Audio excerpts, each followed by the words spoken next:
Gente, eu quero passar aqui. Eu sempre tento trazer alguma coisa que seja de experiência empírica, então uma visão diferente, né, de algo que está muitas das vezes claro, porém todos nós temos uma perspectiva, né, uma lente diferente, e às vezes ouvir outra perspectiva por um bem comum ali é interessante.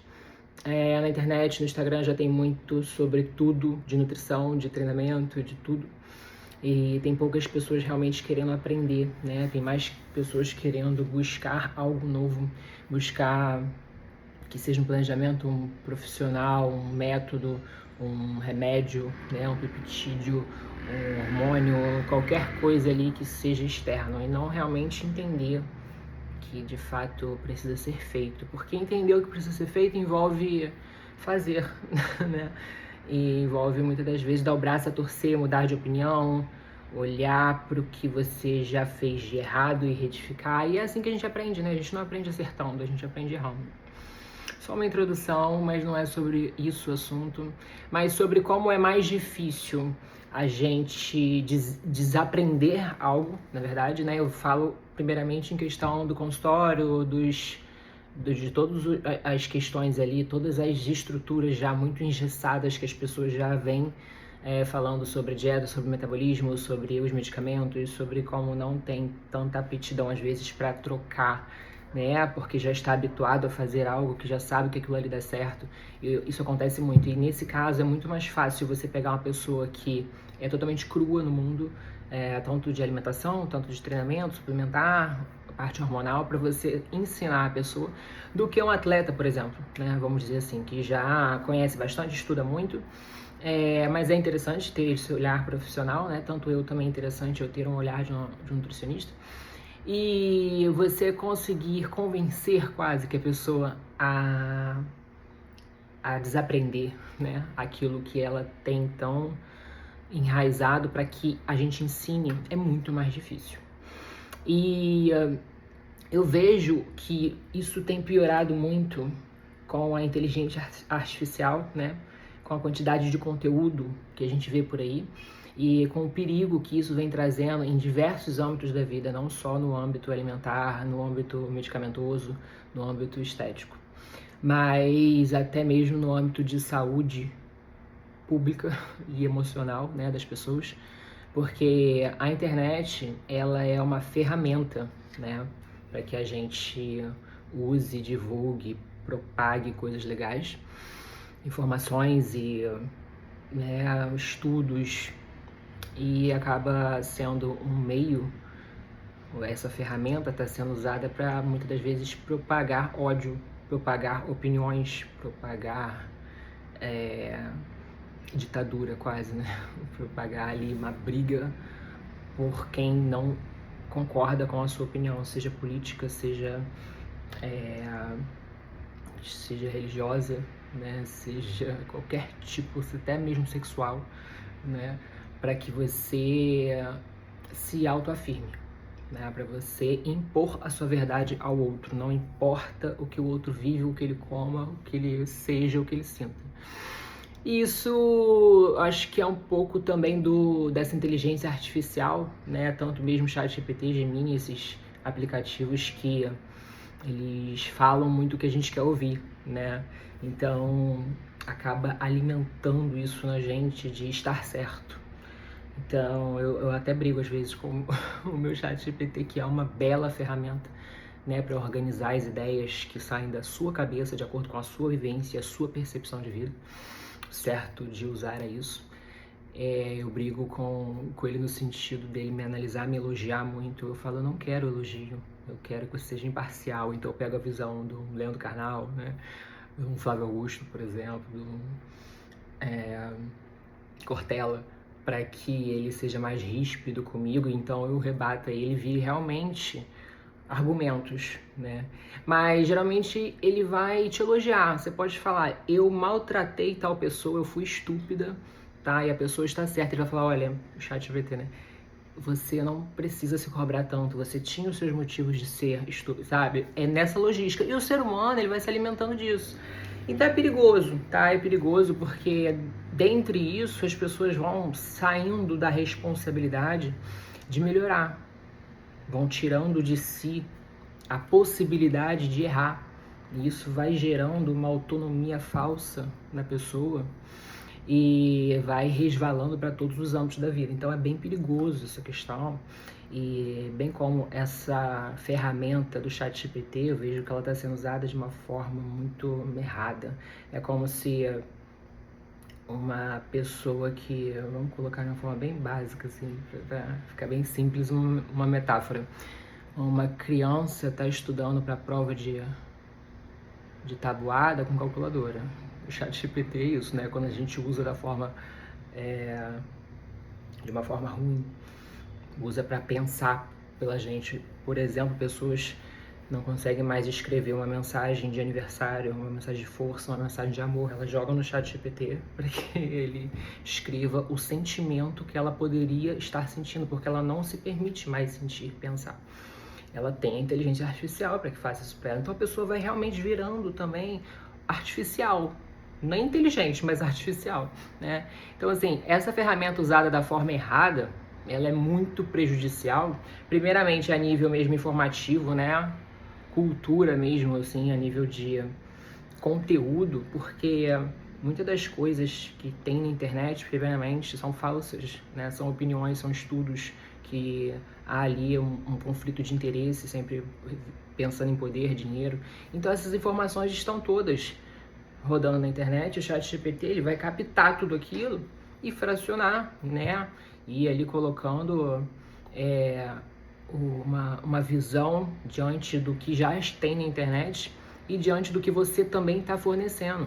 Então acaba que o ChatGPT, esses aplicativos, eles estão retroalimentando informações que não são verídicas e as pessoas elas estagnaram total a capacidade de pensar, né? E usam como se fosse outra metáfora, aqueles carrinhos que pegam e vão levar a gente pra aeronave, sabe? Aqueles carrinhos bem vai levar a gente. A pessoa é como se o ChatGPT é como se a pessoa entrasse naquele carrinho e fosse embora na estrada, fosse pra Bahia, sei lá, sabe? Então assim, vai dar merda alguma hora. Alguma hora vai dar problema. E fica muito fácil, né? Fica muito fácil, porque você não erra, você sabe de tudo, você tem um aplicativo que pense por você. Então eu já vi situações da pessoa estar conversando com uma pessoa até de forma afetiva e ela colar a resposta da pessoa para que ela não erre, sabe? Ela responda de forma coerente e sensata e ela tá um turbilhão de emoção ali, ela não se permite entender a si mesma. E diante disso também os autodiagnósticos, as altas prescrições, né, medicamentosas. Então, assim, é uma problemática que tende a piorar, sabe? A internet, ela tá piorando muito a saúde mental das pessoas e tá sendo mesmo um campo de batalha para impor a sua verdade, a sua opinião. E as pessoas não entendem que as pessoas podem e devem discordar. Isso não quer dizer que são inimigas, né? O respeito é a coisa mais importante do mundo pra gente conseguir conviver, porque cada pessoa é um universo, um mundo, uma ótica diante do que passou, do que viveu, do que está passando, dos meios que tem para passar, da aptidão que tem para viver a vida, das circunstâncias que a fizeram ser como ela é.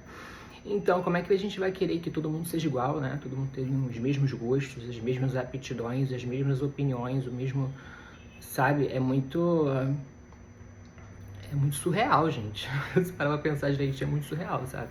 Então, assim, as pessoas não querem mais entender, não querem mais ter empatia, compaixão, respeito. As pessoas querem estar certas. E quem tá aí pra fazer isso? ChatGPT. Você pode escrever qualquer atrocidade do mundo que ele vai te defender. Ele é o maior advogado que existe, sabe? Então, eu acho que a gente estar certo, a gente não ganha nada, só alimenta o nosso ego. Porque nem aprender a gente aprende quando a gente erra. Né? O erro é uma oportunidade pra gente crescer, uma oportunidade pra gente ter coragem de olhar pra isso e falar, nossa, eu errei, vou fazer diferente da próxima vez. Então as pessoas não querem errar, elas querem ficar ali estagnadas e tem sempre agora uma inteligência artificial dizendo que você tá certo, que você não precisa se mexer, você não precisa realmente melhorar, você não precisa ter coragem de olhar para você e se filtrar várias vezes para tentar olhar para si de outra perspectiva, sabe? Não, as pessoas não querem, as pessoas não querem errar.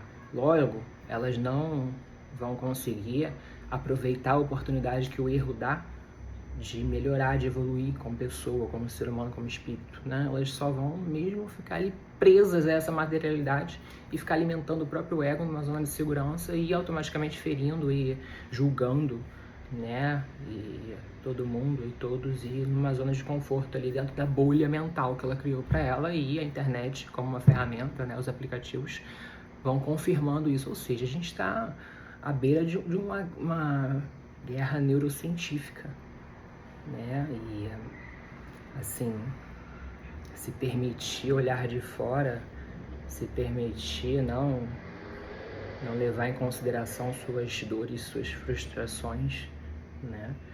E ter essa visão demanda um pouco de sanidade, realmente, né? Não é todo mundo que vai captar esse tipo de mensagem.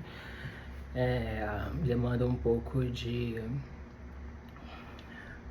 um compartilhar, sabe? Por preocupação mesmo, mais com a humanidade em si, porque eu não vejo melhorar, sabe? Eu não vejo melhorar, e eu fico até pensando que talvez a gente tenha que falar para as mães, para as mulheres que estão gestantes ou que querem realmente pensam em ter filhos, porque assim, com o andar da carruagem não é muito indicado, não, né? Porque como é que vai ficar isso aqui se a gente não fizer algo coerente, que não seja por um bem próprio, né, e sim por um bem coletivo?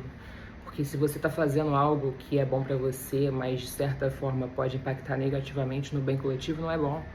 Não é bom, é egoísmo, né? É medo, é covardia. E o que a gente mais vê é isso, né? As pessoas disputando de uma forma que não entendem que a gente está aqui justamente para aprender a conviver com as diferenças. Isso, acho que as pessoas não entendem isso, não. O mundo é diferente, as pessoas, os seres humanos são diferentes justamente para a gente aprender sobre...